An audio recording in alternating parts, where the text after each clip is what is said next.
मेरे पहले जो दो वक्ताओं ने जो बात जहां से शुरू की और छोड़ी है, मैं उससे लिंक करना चाहता हूं, जैसे कि इसका एक गोष्ठी का नैरेटिव बना रहे। रस क्या है? मैं पोर्नोग्राफी उसी की जरिए बात करूंगा। मैं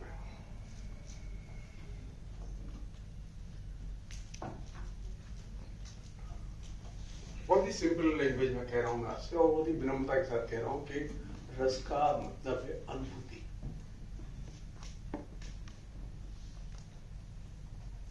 और रस बिना स्त्री के लिखा नहीं जा सकता। जो पिछले 1800 वर्ष तक जो संस्कृत साहित्य में जो श्रृंगार रस का जो वर्चस्व रहा है, उसके केंद्र में स्त्री रही है। यह बात दूसरी है कि हमने उस तरह से उसे खोल के देखने की कोशिश नहीं की है।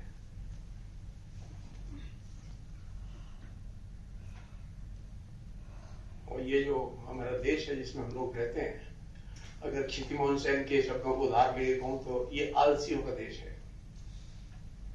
इसमें चिंता का काम, विचार का काम हमने ऋषि मुनियों और शास्त्रज्ञों के लिए छोड़ दिया। आम लोग सोचने के लिए और मनन करने के लिए तैयार ही नहीं होते। और इसकी जो सबसे बड़ी विडंबना है वो ये कि जो आपके सामने का यथार्थ है उसे हम देखने के लिए तैयार नहीं होते। और ये आज की समस्या नहीं है, ये समस्या आज से 1000 साल पहले भी जितनी पुरानी थी, आज भी उतनी ही पुरानी है। पहली बार नहीं हो रहा है कि, हाँ ये बात जरूर है कि पॉर्न पर शायद, मैं नहीं जानता, मैं बहुत ज्यादा उतना घुमंतु नहीं हूं, शायद पब्लिकली ये पहली बार लेक्चर हो रहा है। पॉर्न पर लेक्चर हो ये, और वो भी हिंदी भाषी क्षेत्र में, ये एकदम दुर्लभ चीज है। बात ही करना संभव नहीं है। मैं दो अनुभव छोटे से बहुत ही संक्षिप्त में शेयर करूंगा, उससे आप उस जटिलता को समझ सकेंगे जो कि हिंदी भाषी क्षेत्र में व्याप्त है। मैं जब शास्त्री प्रथम वर्ष का विद्यार्थी था, तो ये अनुभव मैं सबको बताता हूं, आपको भी साझा कर रहा हूं मैं ये। तो उसमें कोर्स में एक किताब थी अभिज्ञान शाकुंतलम कालिदास की। और अभिज्ञान शाकुंतलम की ब्यूटी है, उसके 4 श्लोक है, और वो 4 श्लोक पूरे संस्कृत साहित्य पर भारी पड़ते हैं। और 4 श्लोक की सबसे जो मूल बात यह है कि एकदम जिसे क्या कि शकुंतला का जो सौंदर्य और उसका यौवन है और उसकी जो उद्दाम आकांक्षाएं हैं, वो एकदम मुखर रूप में उन 4 श्लोकों में व्यक्त हुई है। तो हमारे टीचर थे, उन्होंने ये तय कर रखा था कि जो मैरिड होगा उसी को अभिज्ञान शाकुंतलम पढ़ाएंगे। अब दुर्योग की बात यह थी कि हम जो विद्यार्थी थे 3, वो तीनों अनमैरिड थे। अभिज्ञान शाकुंतलम पढ़ा कैसे जाए? तो एक लड़का था जो सब्जी बेचता था, वो इंटरमीडिएट पास था। उस लड़के को पकड़ के लाके मैंने एडमिट करवाया अपनी संस्कृत पाठशाला में। वो अंदर बैठता था, मैं उसके डिटेल्स में नहीं जाना चाहता, वो अंदर बैठता था और हम खिड़की के बाहर खड़े होके अभिज्ञान शाकुंतलम सुनते थे, क्योंकि मैरिड के अलावा कोई अभिज्ञान शाकुंतलम पढ़ नहीं सकता था, वो पढ़ा नहीं सकते थे। ये मैं आपको घटना 1974-75 की बता रहा हूं।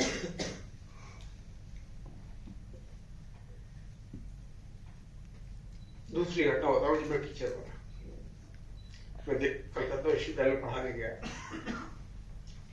तो मीडिया पढ़ा रहा था, तो मैंने जानबूझ के डिस्टर्ब करने के लिए और लोगों विद्यार्थियों को खासतौर पर डिस्टर्ब करने के लिए मैं विज्ञापन पढ़ाना शुरू किया। तो विज्ञापन में मैंने और भी उदाहरण ले सकता है, लेकिन मैं जानबूझ के अंडरगारमेंट्स का मैंने एग्जाम्पल लिया और मैंने पढ़ाना शुरू किया।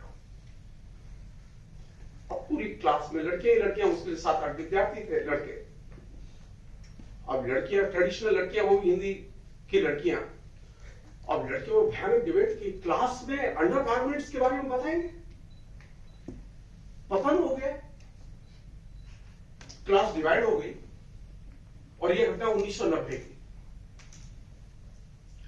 विद्यार्थियों में एक वर्ग ने कहा कि आपने बहुत खराब काम किया, आपको इस तरह से क्लास में नहीं पढ़ाना चाहिए, अंडर गारमेंट्स के बारे में नहीं पढ़ाना चाहिए। हम विश्वविद्यालय के वाइस चांसलर से शिकायत करेंगे। एक समुदाय का विद्यार्थियों को जो ये चाहता था कि इसे पढ़ाया जाना चाहिए। ये कलकत्ता की स्थिति बता रहा हूं आपको, जो सबसे विकसित मॉडर्न शहर है। दिल्ली विश्वविद्यालय के और अंबेडकर विश्वविद्यालय की, जामिया मिलिया की, एएमयू की क्या स्थिति होगी मैं नहीं जानता। फिर बहुत ही संक्षेप में छोटी सी बात कहना चाहता हूं आपसे। पॉर्न हमारे लिए अनटचेबल सब्जेक्ट है, जिस तरह से श्रृंगार हमारे लिए मॉडर्न पीरियड आने के बाद में अनटचेबल सब्जेक्ट बना दिया गया। पूरे 1800 वर्ष तक श्रृंगार पर बहस हुई है, श्रृंगार के विभिन्न पहलुओं पर बहस हुई है, लेकिन भारतीय युग के आने के बाद में पहला काम जो महान कार्य हुआ वो ये कि अब श्रृंगार पर बात नहीं होगी। पॉर्न पर बात करने के लिए पहली शर्त है कि मैं खुल के सेक्स के बारे में बात करने के लिए तैयार अपने को करूं।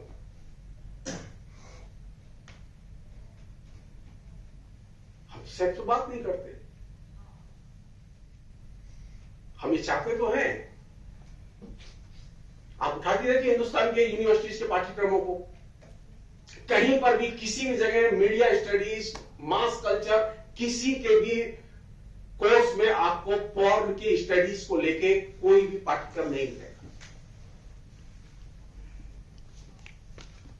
हिंदुस्तान विश्व में पॉर्न के कंजम्पशन में 3 नंबर पर,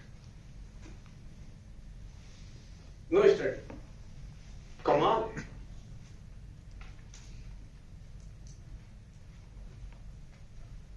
हमारी जो आदत है वो क्या है कि हम जो सामने होता है उसे भी नहीं देखना चाहते। हमें जब भी कोई चीज देखनी होती है तो हम अतीत की तरफ जाते हैं। नहीं, मुझे अगर आगे जाना है तो मैं पीछे देख के आगे नहीं जा सकता। हमें इस दृष्टिकोण से बाहर निकलने की जरूरत है कि अगर मुझे आगे जाना है तो मुझे भविष्य का दृष्टिकोण और वर्तमान का दृष्टिकोण चाहिए। मैं अतीत के पास जाऊंगा लेकिन अतीत जीवी की तरह नहीं जाऊंगा। मुझे भारत का नाट्य शास्त्र चाहिए लेकिन अतीत जीवी की तरह नहीं। मुझे श्रृंगार भी चाहिए लेकिन अतीत जीवी की तरह नहीं, जैसे संस्कृत के विद्वानों के यहां होता है। मैं संस्कृत पढ़ा हूं, मैं जानता हूं उनकी मानसिकता। वो श्रृंगार पढ़ाएंगे लेकिन वैसे ही जैसे मैंने आपको कहा ना, वो बेटा ब्याह हुआ कि नहीं हुआ तेरा, उसके बिना विज्ञान शास्त्र तो नहीं पढ़ सकते।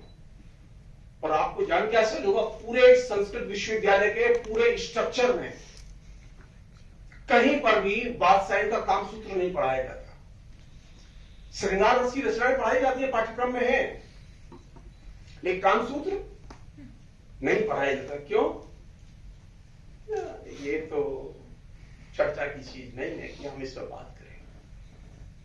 जिस देश में कामसूत्र जैसी रचना पाठ्यक्रम में आज तक इंट्रोड्यूस न की गई हो, वहां पॉर्न के समाज शास्त्र पर बोलना, बात करना, पब्लिक डिस्कशन आयोजित करना अपने आप में एक विरल चीज है। ये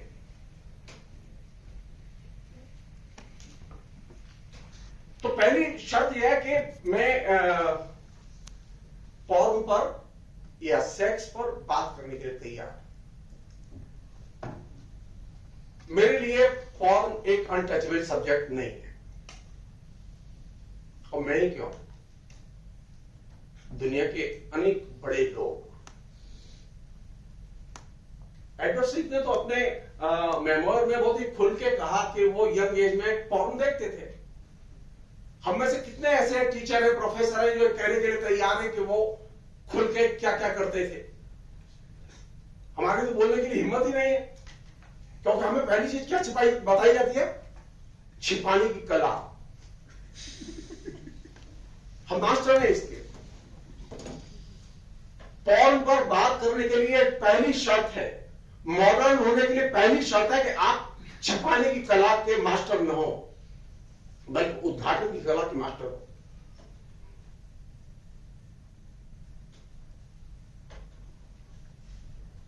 अक्टूबर 1970 बहुत ही इंपॉर्टेंट डे है, जिसमें कि जिस दिन से पॉर्न के बारे में रिसर्च शुरू हुई सारी दुनिया में। अमेरिका के राष्ट्रपति ने आदेश दिया और उसकी वजह से एक कमीशन बना हुआ, और उस कमीशन ने पॉर्न की स्टडी की, और उसके बाद ये सिलसिला चल निकला। तो अब तरह तरह की चीजें, तरह तरह के एंगल से पॉर्न के बारे में डिस्कस की गई, रिसर्च की गई, और वह स्टडी का एक बहुत महत्वपूर्ण हिस्सा है। क्योंकि मुझे 20 मिनट ही बोल रहे हैं, तो मैं बहुत ही संक्षेप में दो एक चीजें काम की जो है मैं उन्हें सिर्फ साझा करूंगा आपसे।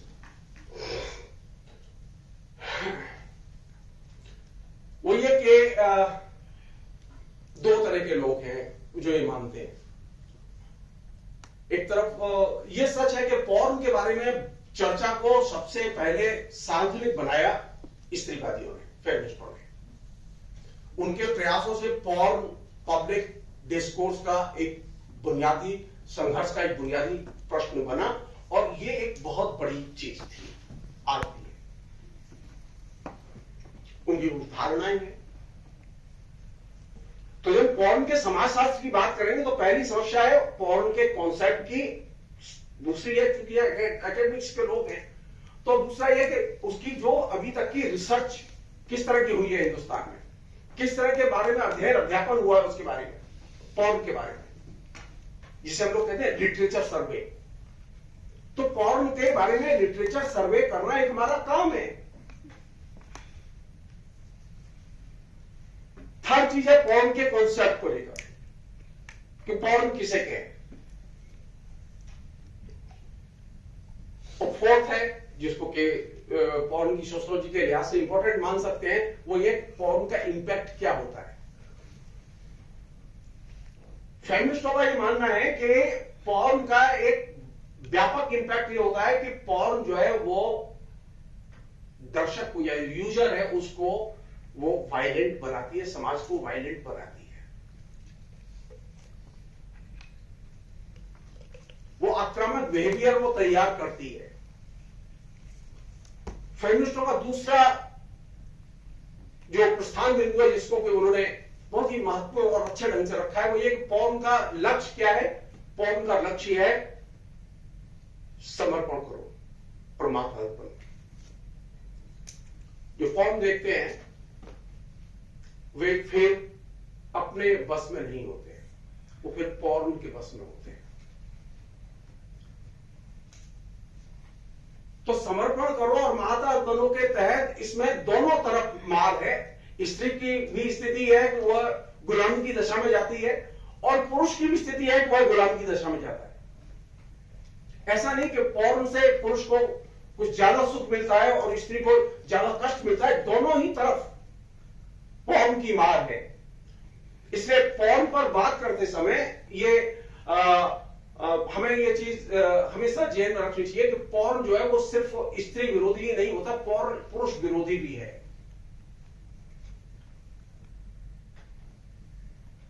और एक और इंपॉर्टेंट चीज जो कि फेमिनिस्टों ने रेखांकित की वो ये कि पॉर्न के देखने वालों में क्या है कि यंग लोगों की संख्या सबसे ज्यादा है। तो अगर कोई यंग लड़का पॉर्न देखना शुरू करता है तो फिर पहला काम ये होता है और पहली कैजुअलिटी होती है कि पॉर्न उसकी जवानी छीन लेती है।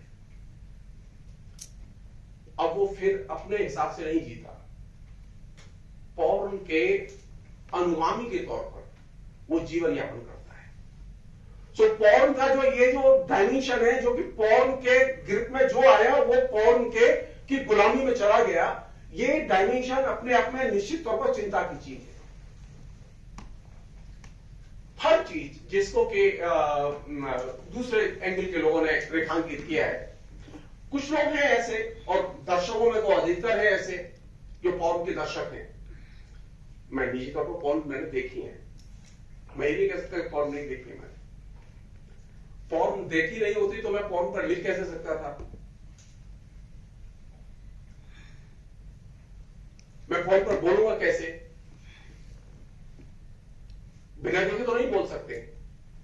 लेकिन हमारी क्या आदत होती है, हम तो बोलने में भी संकोच करते हैं कि मैंने पॉर्न देखी है।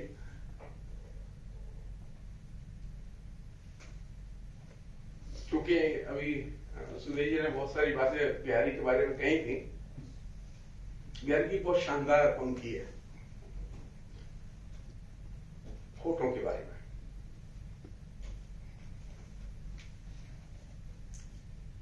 लग लग कहे तो ना लगे। अब बोलिए जरा, अगर आप लग लग बोले तो होठ दोनों, लग लग कहे तो ना लगे, बिलग कहे लग जाए। जितना हमने इसके बारे में प्रचार किया, प्रोपेगेंडा किया, ये मत करो, वो मत करो, ये मत करो, वो मत करो, आपने श्रृंगार के ऊपर एकदम जिसे कटारे निकाल दिया आलोचना ने। श्रृंगार को बहिष्कृत कर दिया आपने। लेकिन श्रृंगार बहिष्कृत तो नहीं हुआ। श्रृंगार साहित्य से बहिष्कृत होकर वह विज्ञापन में चला गया और आज विज्ञापन में उसकी हेजेमनी है।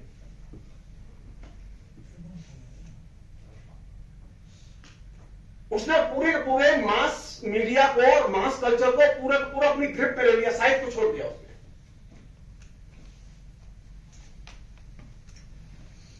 हमने पढ़ाना ही बंद कर दिया। और जब हमने पढ़ाना बंद कर दिया तो हमने उसको पढ़ना भी बंद कर दिया। यह अचानक नहीं है कि हिंदुस्तान में कहीं पर भी श्रृंगार रस और श्रृंगार साहित्य वो एक मेन पेपर के तौर पर नहीं पढ़ाया जाता। हजारी साहब द्विवेदी का कहना था कि ये जो श्रृंगार साहित्य, ये रीतिकालीन कविता है, इसकी सबसे बड़ी खूबी है और ब्यूटी है कि ये सेक्युलर कविता है। उन्होंने खास प्रबंध का इस्तेमाल किया, अहिंसा मूलक कविता है। हमने क्या किया इसे? हमने दरबारी कविता, दरबारी सभ्यता, दरबारी संस्कृति का हिस्सा बना के उसे समाज से एकदम बहिष्कृत कर दिया।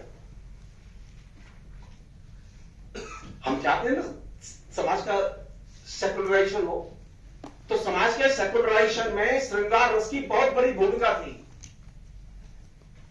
जो लोग ये सोचते हैं कि नहीं हमारे इस पर बहस नहीं थी, मैं उनके लिए सिर्फ मैं बताना बस संक्षिप्त में नाम ड्रॉप कर रहा हूं मैं, क्योंकि समय नहीं है। क्षेमेंद्र की लिखी हुई जो संस्कृत के आलोचक थे आज से 1000 साल पहले, क्षेमेंद्र की लिखी हुई रचनाएं पढ़ें आप तो आपको पता चलेगा कि आज से 1000 साल पहले क्या स्थिति थी हिंदुस्तान में, कि लोग खुल के किस तरह से वैश्यों के जीवन पर, वैश्यों के द्वारा रचे गए संसार पर खुल के बातें कर रहे थे। क्योंकि पोर्नोग्राफी का एक ये पहलू भी है कि पोर्नोग्राफी का मतलब है प्रोस्टिट्यूशन।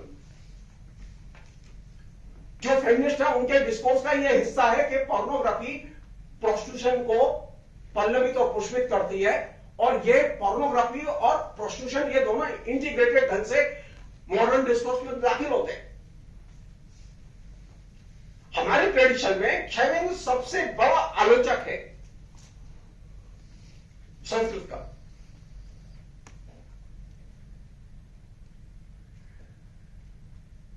क्योंकि आधुनिक काल के किसी भी लेखक के पास में, हिंदी के किसी आलोचक के पास में, हिंदी के किसी लेखक के पास में वैश्यालयों का अनुभव नहीं है। हाँ, एक अनुभव है। मैंने एक किताब लिखी थी, कामुकता, पोर्नोग्राफी और स्त्रीवाद, 2007 में आई थी, बड़ी पुस्तक थी। मैंने पब्लिशर को दी और पब्लिशर छापे ही, तो जिनसे उसने सलाह ली वो हिंदी के बड़े धुरंधर लोग हैं। तो उन्होंने कहा कि इसमें पोर्नोग्राफी जो पदबंध है ना, टाइटल से निकलवा दो, तब छाप सकते हो। तो उसने पब्लिशर ने कहा कि सर इसका टाइटल बदल थी। मैंने कहा नहीं, टाइटल नहीं बदलूंगा मैं, चाहे कुछ भी हो। आपको जान कैसे जो मुझे एक स्त्रीवादी लेखिका ने भी मुझे ये बात सजेस्ट की कि किताब छप जाएगी, कम से कम टाइटल बदल दो। मैंने कहा नहीं, क्योंकि ये एक लड़ाई की जगह है। पोर्नोग्राफी को पोर्नोग्राफी कहा जाएगा, उसे मैं श्रृंगार कहके मैं छिपाने की कोशिश नहीं करूंगा। साहित्य की आलोचना के लिए, आधुनिक डिस्कोर्स को विकसित करने के लिए, आधुनिक चेतना को विकसित करने के लिए चीजों को सही नाम से पुकारने की आदत और सही कॉन्सेप्ट में पुकारने की आदत हमें डालनी होगी। हमारी मुश्किल यह है कि हम चीजों को सही अवधारणाओं में व्यक्त ही नहीं करते।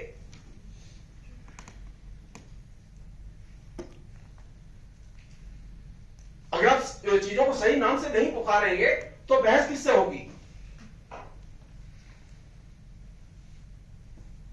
तो हमने तो सही नाम बोलने की आदत ही नहीं डाली अपनी। क्यों मैं चीज रखना चाहता हूं आपसे कि अभी भी ये हमारे अंदर माइंड सेट है। हम ये अच्छा नहीं समझते कि कोई लड़की खुल के अपने भावों की अभिव्यक्ति कर सके। श्रृंगार तो बहुत दूर की बात है। साधारण सी चीज कि एक लड़की खुल के ये कह सके आई लव यू, आप इसको झेलने की स्थिति में नहीं है।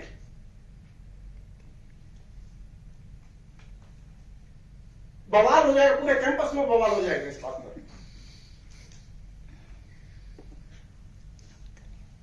पॉर्न को पढ़ने के लिए, पॉर्न को समझने के लिए ये जरूरी है कि पॉर्न के बारे में खुल के बात की जाए। पॉर्न जाने वाली नहीं है। श्रृंगार बस चला गया क्या? नाट्यशास्त्र चला गया। 2000 साल पहले लिखी गई थी रचना, आज भी वो इस्तेमाल होती है और पढ़ाई जाती है। कार आ गई है तो साइकिल चली नहीं गई, साइकिल और ज्यादा अच्छी हो गई। पॉर्न निश्चित तौर पर उसके साइड इफेक्ट हैं, उन पर बात की जानी चाहिए। लेकिन पॉर्न एक आर्ट फॉर्म है, मैं बहुत साफ कहना चाहता हूं। आपको आनंद मिलता है कि नहीं मिलता है मैं नहीं जानता। जो पॉर्न के कंज्यूमर है वो कहते हैं कि हमें इससे आनंद मिलता है, लेकिन उसका एक साइड इफेक्ट यह है कि पॉर्न देखने वाला अवसाद का, डिप्रेशन का शिकार होता है, और ये उसका सीरियस साइड इफेक्ट है। और ये डिप्रेशन सिर्फ पॉर्न के ही देखने से नहीं होता, बल्कि श्रृंगार की रचना पढ़ने के बाद भी डिप्रेशन होता है। और मेरी बात तो विश्वास न हो तो आप श्रृंगार रस के ऊपर लिखी गई किताबें उठा के देख लीजिए।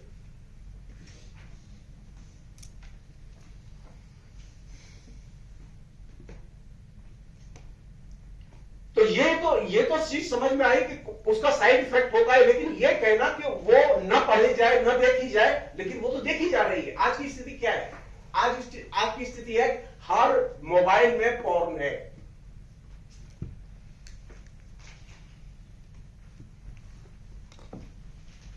एक जमाना था कि पॉर्न जो है, जब तक ये एंड्रॉइड जैसा फोन नहीं आया था, उतना मतलब जिसे कि मास स्केल पे अवेलेबल नहीं था।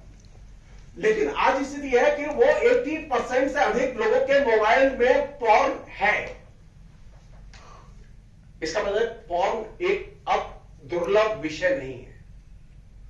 पॉर्न की इमेज दुर्लभ इमेज नहीं है।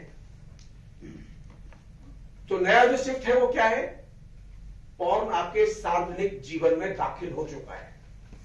कल तक वो सार्वजनिक जीवन में दाखिल नहीं था, लेकिन आज वो सार्वजनिक जीवन में दाखिल हो चुका है। आखिरी चीज,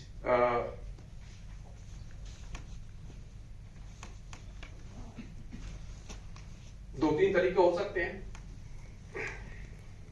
मैं यहां की तो नहीं, स्थिति बहुत खराब है। पॉर्न उपलब्ध तो है, हर एक के मोबाइल में है, लेकिन ऑफिशियली नहीं है। मैं तुर्कमेनिस्तान गया था, मैंने टीवी खोला, 100 चैनल थे, उसमें 6 पोर्नोग्राफी के भी चैनल थे। तुर्कमेनिस्तान इस्लामिक देश है, जो कि पहले भूतपूर्व सोवियत संघ का हिस्सा था। आप यूरोप के तमाम देशों में जाइए, पॉर्न आपको इजीली, जैसे आपके पास में एबीपी न्यूज होता है, आज तक होता है, इस तरह से पॉर्न के चैनल इजीली आपको टेलीविजन के पैकेज में मिलेंगे।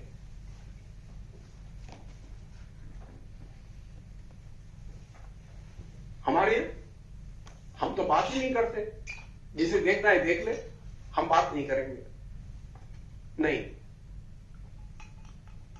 और तो बात तो करनी ही होगी।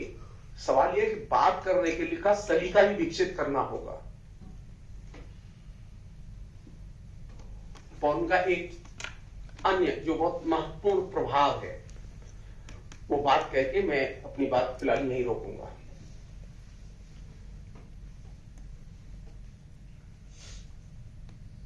पॉर्न में जितने भी जो सामग्री आई है, जो उसमें चरित्र आए हैं, जो स्त्रियां हैं या पुरुष हैं, उसमें ज्यादातर वे लोग हैं जो कि अछूत हैं, अधिकारहीन लोग हैं।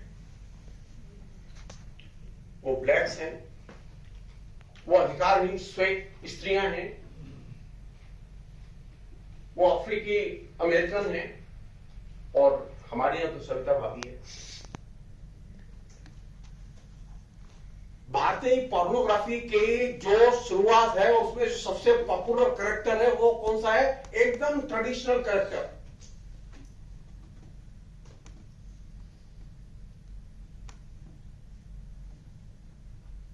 इसका मतलब यह है कि हमें कामुकता से जुड़े हुए प्रश्नों पर अपने अंदर सामाजिक स्तर पर खुल के बात करनी चाहिए।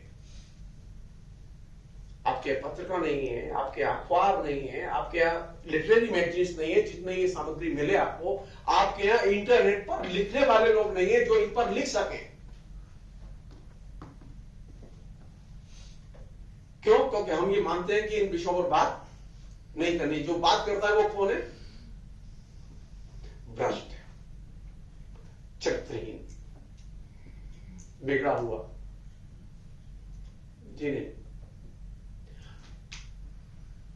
सामाजिक जीवन में, सांस्कृतिक जीवन में पॉर्न एक प्रमुख एजेंडा है। हां, उसने एक नुकसान किया है, बड़ा नुकसान किया है। वो नुकसान ये किया है कि उसने सारी सरहदें तोड़ दी हैं। पॉर्न के कंज्यूमर किसी भी किस्म के नियम को नहीं मानते।